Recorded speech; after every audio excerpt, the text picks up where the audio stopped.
Hello and welcome. I am Exolite and this is my channel. Today I'm going to tell a true ghost story in the words of the person who experienced it. Before I get started, if you would please like this video. If you are not subscribed, please go ahead and do so. And if you'd like to be notified when my content goes live, please click that bell. Here we go. It's taken some time for me to even process the events in my own head. But just of lately, I've been able to think about this weird thing that happened to me on a trail sometime in late August or early September. I had a random week off of work, and keeping a busy schedule, I felt it was a rarity. I was getting a little restless and knew that I had to blow off some stress for a bit and explore the great outdoors. On the account that I was so ready for a vacation and no one else's schedule matched up for an adventure week, I decided to go it solo and backpack alone for a week. It had been years since I last backpacked alone, and for some reason I had convinced myself that I once enjoyed it. But when I dropped my car off at the trailhead in Catawba, about 15 miles from Newcastle, and started hiking, I noticed the different atmosphere backpacking alone provides. I couldn't shake how incredibly silent it was. I could hear my own breathing, and every now and then I would look over my shoulder quickly in response to some random noise. I was almost anxious to begin, but told myself I had to just get used to this new aspect of backpacking that I wasn't accustomed to. On the first night, I managed to set up camp, make dinner, and immediately retire to my tent. I was unusually exhausted, which now seems a surprise for the little of sleep I got that night.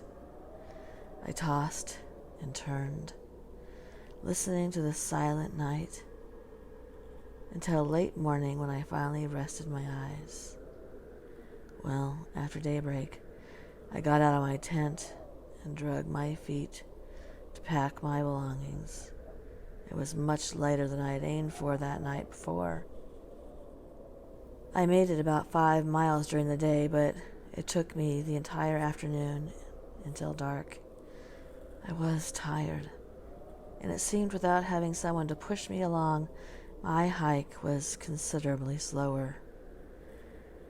I pitched my tent that night, filtered the water, and started setting up my cooking gear in the dark. It was getting to feel pretty late, and with limited light to cook, I decided to just eat a pack of raw ramen noodles in my tent. I opened my book to read, but only fell asleep immediately into another half-sleep, half-wrestling match for the night. I remember at one point staring at the top of my darkened tent, not really sure if I was awake or not, and suddenly hearing the loud crunch of footsteps outside my tent. They were fast going as they came, but with the footsteps came something of a grumble. I couldn't be actually sure, and I couldn't distinguish any actual words, but in my mind's eye I was sure I heard something grumbling to themselves in a deep and agitated voice. I never even got out of my sleeping bag. Not experienced with some of the sounds of night and their magnification in the silence, I tried to convince myself it was my ears playing tricks on me. And although I managed to stay in my sleeping bag that night, I didn't fall asleep again until early morning. The next day, I woke up even later and more tired than before. I made a groggy attempt at oatmeal and sat with my breakfast, unable to talk to anyone. I got my pack ready in the afternoon sun and headed out. About 3.5 miles later, I dropped my pack and sat watching the sun begin to disappear. I managed to collect a fair amount of firewood, and by the time nightfall came, I had a small fire going with a good collection of firewood piled beneath me. Under the reassuring light of the campfire, I started to become more at ease with the deafening silence of nature. I pulled a cigarette from my pocket and enjoyed the casual smoke as I put my feet up. When I tried to ditch the butt in my weakening flame, my throw was off, and it landed outside of the ashes. I got up to fix my mistake and to stoke the fire when I turned around to go back to my seat, and I saw him. The light was low with my little fire, but I could clearly see a man reaching down with a scorched hand for my firewood. He wore red plaid with large black burns tearing at his trim, and a red ashy beard that smoldered at his face.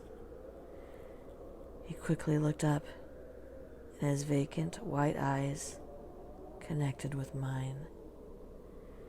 He gritted his teeth, and he scrunched his nose towards me before quickly leaving the ring of the firelight. I was shocked. I have never experienced fear like that. I fell right onto the ground. I looked into the forest and saw nothing but dark shadows and unclear objects. A blank wall of nothing, of everything. I didn't know what to do. I didn't even yell, with no one to hear me but him. So I did what every red-blooded American would do. I packed up my things and got the hell out of Dodge. I stumbled through the darkness, half the time with my headlamp off, afraid to be seen or of seeing anything else. I stumbled around for hours, bumping into trees and tripping every which way. I wasn't even sure where my map and compass was. I just kept moving. I could have been hiking in circles for all I know. I was driven by my beating heart, and to this day I know I have never been so scared in my life. When dawn finally broke and I could see again, I kept moving. At about 12:30, I started to recognize some signs of civilization. I threw my pack down in a big open pasture, but couldn't see any houses or roads. I knew I had to be close to something, but I was by no means sure where I had ended up. I was almost too tired to think about it. Instead, in a fit of not knowing what to do, but knowing I had to do something, I pitched my tent and ate a large chunk of cheese and salami. After my meal, and under the afternoon sun, I almost immediately fell asleep in the grass where I'd eaten my lunch. I awoke 2 or 3 hours later, for the sun had dropped down considerably, and a funny smell filled my nostrils. I blinked a few times, and when the funny smell persisted, I shot off my back with my heart beating to the sound of something troubling. What I saw was my tent, or what was left of my tent, for now the only thing left standing was the tent poles that dripped with oozing leftovers of my tent body. A bubbly layer of melted green plastic lay beneath the poles, with a steady gray smoke still rising from the mess. I got up and felt the weight of the sky fall on my head. For a moment I was sure I had woken up into a horrible nightmare. Without contemplating it much further, I grabbed my water bottle and ran through the empty pasture.